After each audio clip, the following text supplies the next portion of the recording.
Akashvani presents Morning News.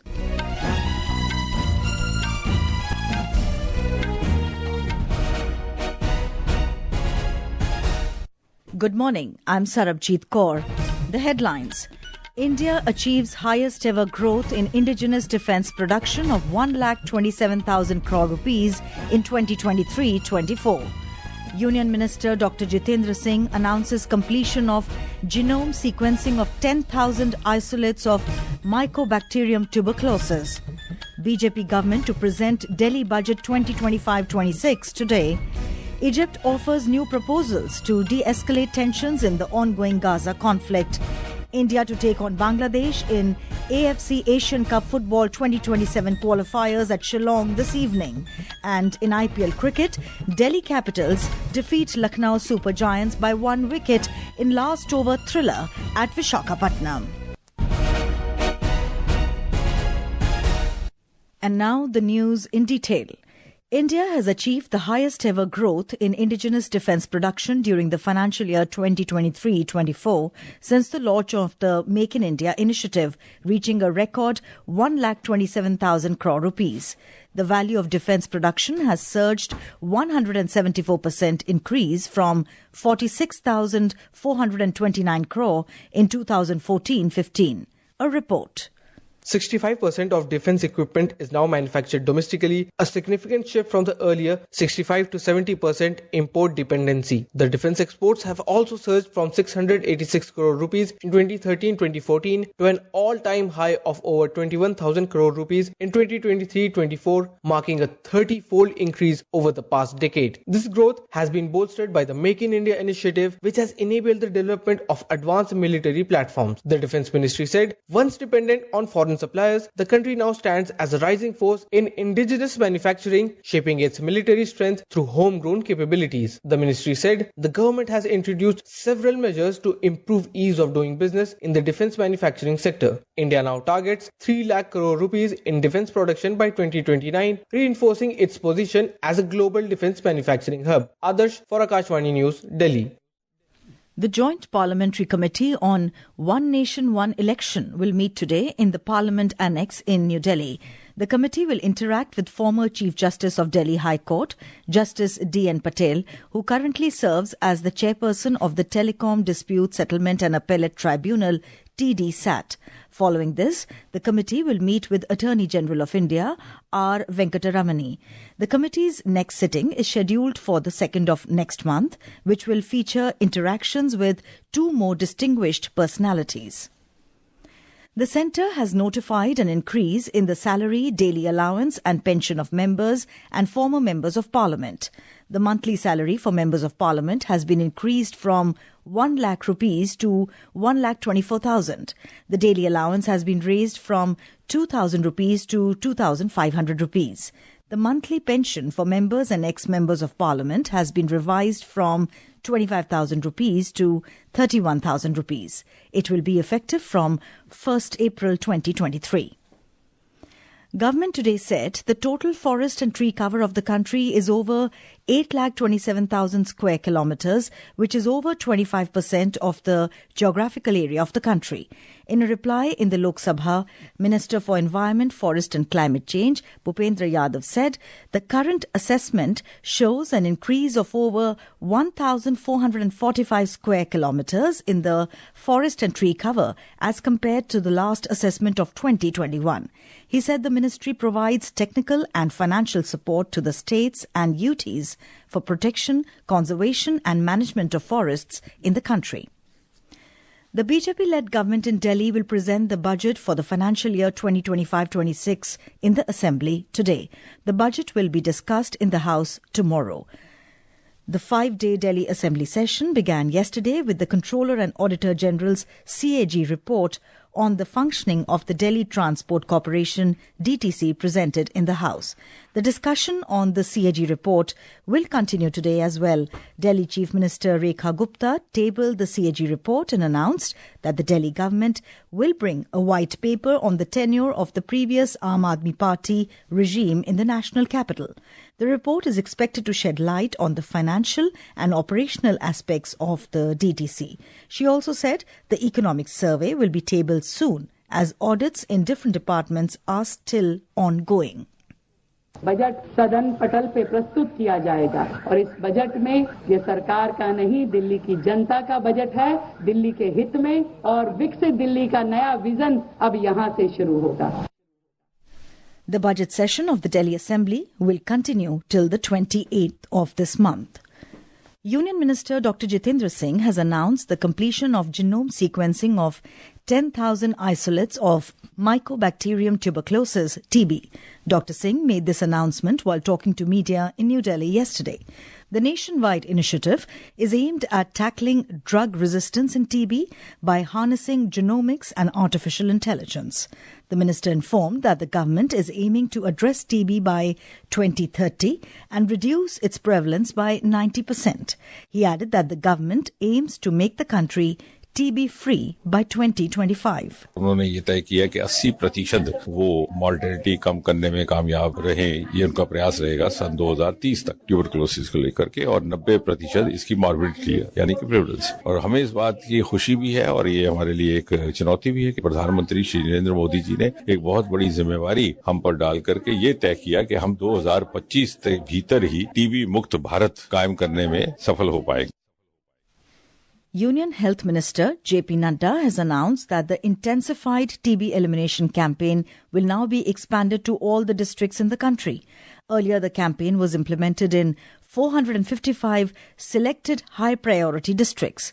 Addressing the World TB Day 2025 summit in New Delhi yesterday, Mr. Nadda said nearly 13 crore people were screened for TB and more than 7 lakh new cases were detected during the 100 days intensified TB Mukt Bharat Abhiyan. Treatment coverage has increased from 59% to 85%. और अब tuberculosis के elimination में India model world इसको मान रहा है और इस इंडिया मॉडल पर चलने की कोशिश कर रहा है. Jharkhand government has announced to conduct caste-based census in the upcoming financial year.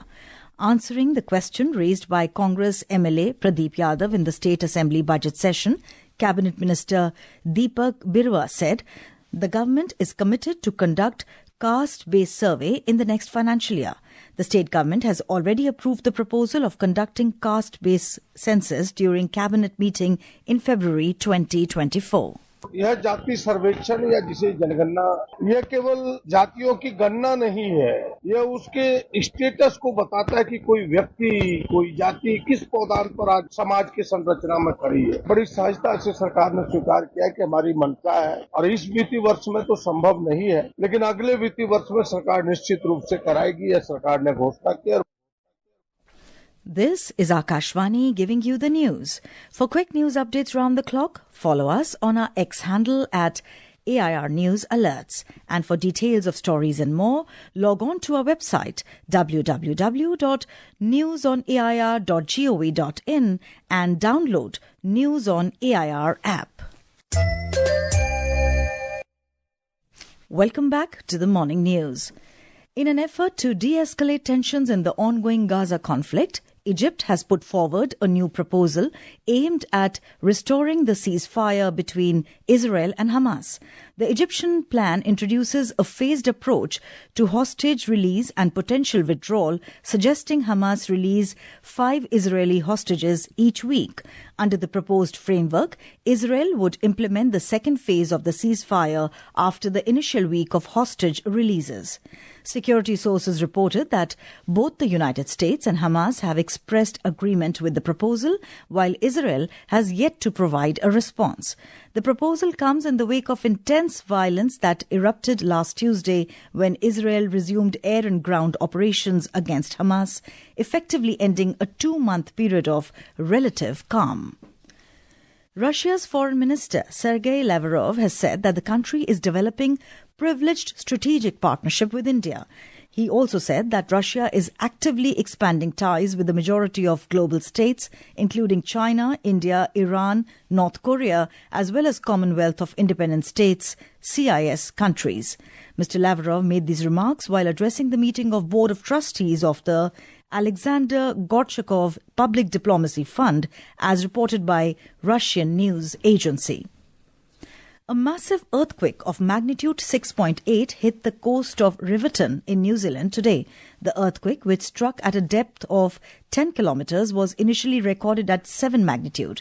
The National Emergency Management Agency of New Zealand is currently assessing the earthquake. As of now, the agency has suggested residents of Southland and Fordland to stay away from beach and marine areas as strong and unusual currents may present a danger. The agency has further directed to not return until an official all-clear message is given by Civil Defence. Further details are awaited. Ajay Seth, a 1987 batch IS officer of the Karnataka cadre, was designated as the new Finance Secretary. Seth is currently the Secretary of the Department of Economic Affairs in the Finance Ministry. An official order issued by the Personnel Ministry said the Appointments Committee of the Cabinet has approved designating Seth as the Finance Secretary. A BTech graduate in mechanical engineering from IIT Roorkee and holding MBA from Antonio de Manila University, he took over as Secretary, Department of Economic Affairs in April 2021.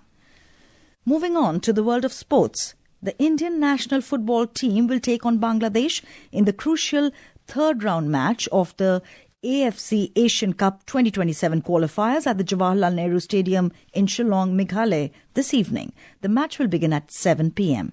We have a report. India is placed in Group C of the final round of the AFC Asian Cup 2027 qualifiers alongside Hong Kong, Singapore and Bangladesh. The teams will compete in a home and away round-robin format until March 2026, with the group winners advancing to the AFC Asian Cup tournament in Saudi Arabia. The Blue Tigers are coming off a commanding 3-0 victory over the Maldives in a friendly match last Wednesday. In a pre-match press conference, Indian player Sandesh Jhingan said the team is focusing on preparing itself irrespective of who the opponent is. It's all about how you prepare yourself. And what I've learned is if you're well prepared, you can fight against any team. And if you're not prepared well, any team can beat you. So it's not about focusing on Bangladesh or, some other country. It's just about have you prepared yourself in the best way possible. Next we have from IPL cricket, where Delhi Capitals defeated Lucknow Super Giants by 1 wicket in a last over thriller at Visakhapatnam last night. Chasing a target of 210 set by LSG, Delhi Capitals overhauled the total with just 3 balls remaining. At one stage, Delhi was struggling at 65 for 5, but impact player Ashutosh Sharma along with debutant Vipraj Nigam turned the game in Delhi's favour. Ashutosh further sealed the victory with a 6 and was named player of the match. Today, Gujarat Titans will lock horns with Punjab Kings at Ahmedabad from 7:30 p.m. Chirag Jha, Akashvani News, Delhi.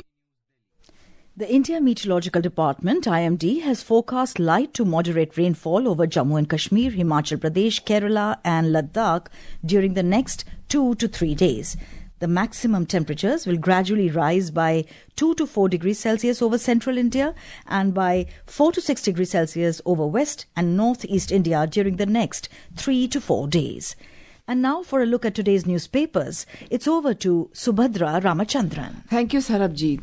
Most newspapers today open with the burning cash controversy. The Statesman says, SC Collegium recommends repatriation of Justice Verma to Allahabad High Court. The Pioneer writes, Bar demand Justice Verma's impeachment. The Indian Express headline reads, ahead of reciprocal tariffs, US trade team begins 4-day India visit today.